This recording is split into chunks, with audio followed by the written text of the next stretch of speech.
менің ең қызығы немере. Қанат жайып өсе берсін кереген, шаңыраққа келе берсін немере мен шөбере.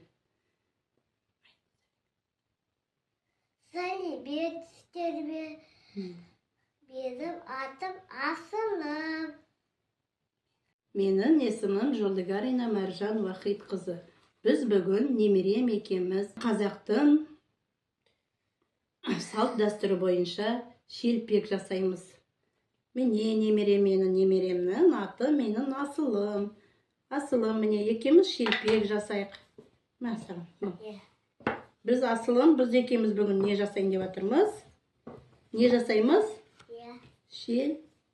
Шелпек жасаймыз. Бұл шелпек қазақтың бір салт дәстүрінің бір түрі.